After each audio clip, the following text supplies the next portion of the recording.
En los pasillos del poder mexicano, el silencio no es ausencia de ruido, sino la presencia de un secreto que vale 400 millones de dólares. Bienvenidos a una red de engaño donde las universidades, templos del conocimiento, se convirtieron en lavanderías de la corrupción más cínica y sofisticada. El dinero público tiene una trayectoria predecible hasta que se encuentra con la estafa maestra. Aquí, los fondos destinados a los más pobres se desvanecieron en un laberinto de contratos fantasma y firmas inexistentes. Vamos a observar juntos cómo se desintegra la ética bajo el peso del oro sucio. La estrategia fue brillante por su perversidad. 11 dependencias gubernamentales desviaron miles de millones de pesos utilizando a las universidades públicas como puentes legales. Era el crimen perfecto: usar la autonomía universitaria para evitar las licitaciones públicas y esconder el rastro del saqueo institucional más grande. El rastro nos lleva a domicilios fiscales que son, en realidad, casas en ruinas o terrenos baldíos en la periferia de la ciudad. Miles de millones fluyeron hacia empresas que solo existen en el papel, creadas por burócratas hambrientos de poder que pensaron que nunca tendrían que rendir cuentas. El tiempo es el único juez que los mercados no pueden sobornar, aunque lo intentaron desesperadamente. Cada segundo que pasaba, el capital se fragmentaba en paraísos fiscales, mientras los programas sociales se quedaban sin recursos. Esta es la autopsia de un imperio de papel que traicionó a toda una nación. Todo comenzó con la firma de convenios que parecían legítimos, pero que ocultaban una trampa mortal para las finanzas públicas. Las universidades no tenían la capacidad técnica para cumplir los contratos, por lo que subcontrataron a terceras empresas, iniciando así la cascada de desaparición del dinero estatal. La confidencialidad fue el escudo de los corruptos, una cortina de humo diseñada para proteger a los arquitectos de este esquema. No eran simples ladrones, eran ingenieros financieros que conocían cada grieta del sistema legal mexicano para extraer la riqueza sin activar las alarmas de los auditores.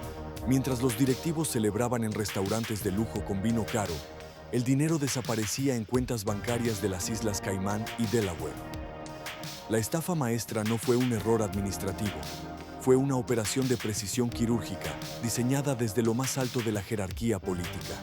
¿Cómo ocultas un elefante en una habitación llena de gente? Lo pintas del color de la ley. Al usar instituciones educativas, los perpetradores compraron credibilidad y tiempo. Pero la verdad tiene una forma persistente de filtrarse a través de las grietas de las mentiras corporativas más sólidas. Ciudad de México se convirtió en el epicentro de un terremoto financiero silencioso que nadie vio venir hasta que fue demasiado tarde. Las grúas seguían construyendo rascacielos mientras las bases de la confianza pública se desmoronaban bajo el peso de la avaricia desenfrenada de unos pocos elegidos. Cada contrato firmado era una sentencia de muerte para el desarrollo social del país.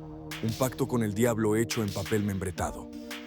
Los funcionarios involucrados vendieron su integridad por una fracción del botín, creyendo que su poder los haría intocables ante la mirada de la justicia.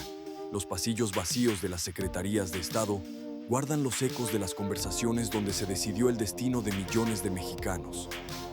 No hubo remordimiento, solo cálculos de riesgo y beneficios.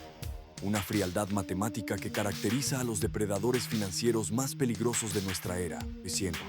Las auditorías superiores intentaron seguir el rastro, pero se encontraron con una pared de humo y espejos procesales de alta complejidad.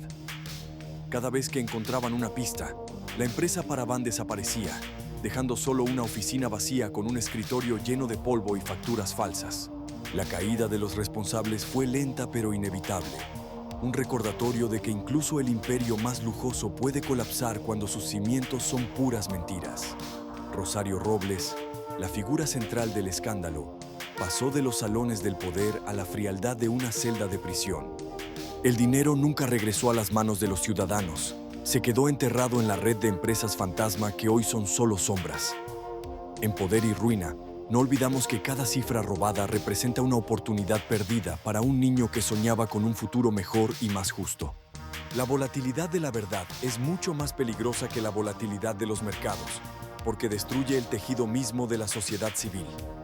En la estafa maestra, vimos cómo el cinismo se convirtió en política de Estado y cómo la rendición de cuentas fue tratada como un estorbo.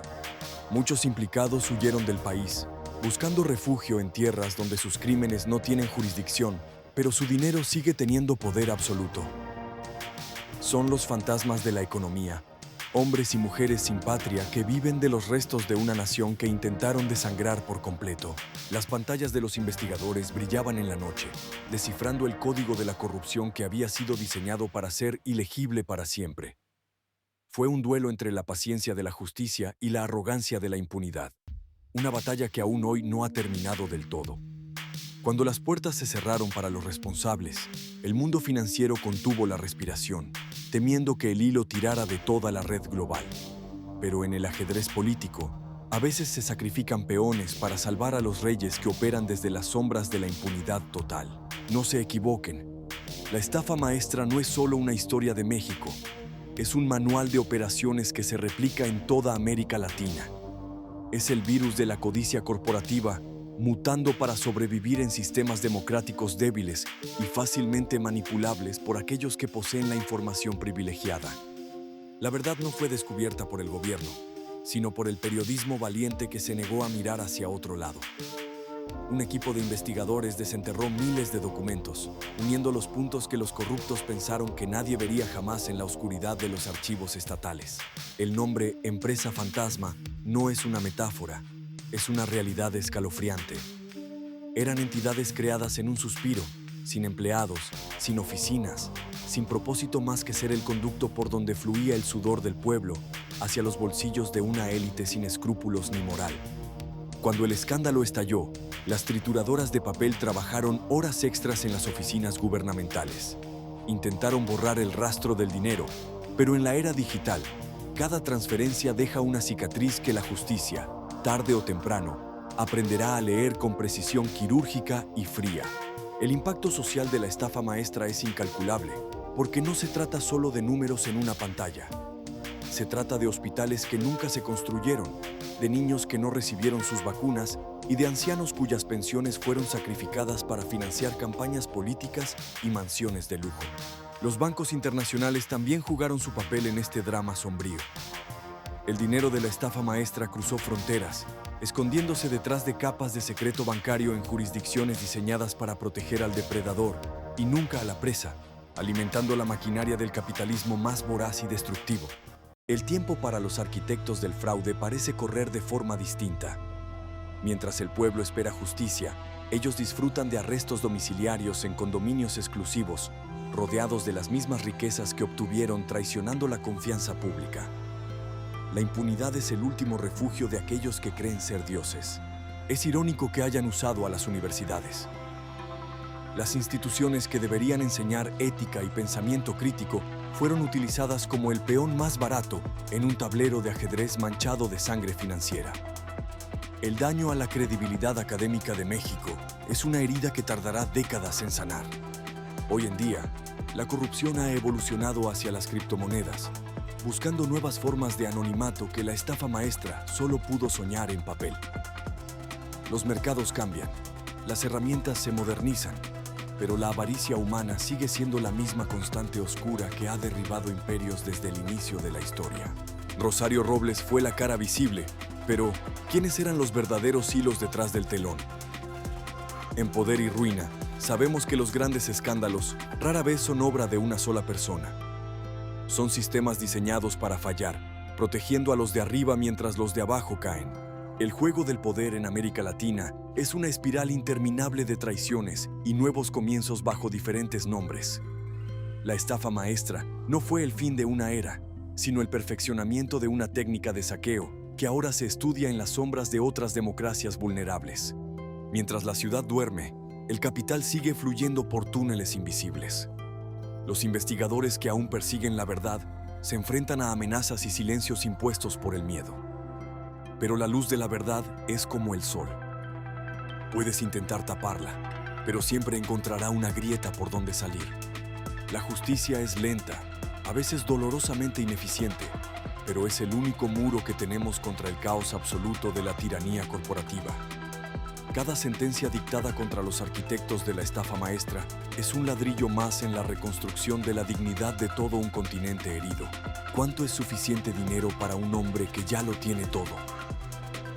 La psicología del corrupto es un agujero negro que ninguna cantidad de riqueza puede llenar. En este laberinto de empresas fantasma, no buscaban seguridad financiera, buscaban el placer divino de poder robar sin ser castigados.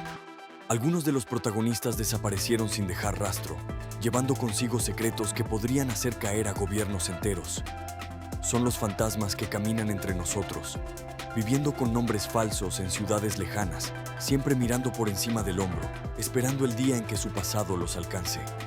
Las huellas dactilares de la codicia están en cada contrato, en cada firma falsa y en cada reunión secreta celebrada en hoteles de 5 estrellas. No hay crimen perfecto, solo investigaciones incompletas. Y nosotros, en Poder y Ruina, no pararemos hasta que cada sombra tenga un nombre y cada robo una explicación. La esperanza es lo último que muere, pero en los mercados financieros, la esperanza es una mala estrategia de inversión. Lo que necesitamos es vigilancia, transparencia y un rechazo total a normalizar el saqueo de nuestras instituciones públicas, como si fuera el costo inevitable de hacer negocios. El rompecabezas de la estafa maestra aún tiene piezas faltantes que se esconden en cuentas cifradas y paraísos fiscales remotos. Pero cada día que pasa, el círculo se cierra más. La tecnología que usaron para esconder el dinero es la misma que ahora usamos nosotros para rastrearlo y exponerlo. Mírate al espejo y pregúntate, ¿cuántas estafas maestras están ocurriendo frente a tus ojos sin que te des cuenta? El poder se alimenta de nuestra indiferencia.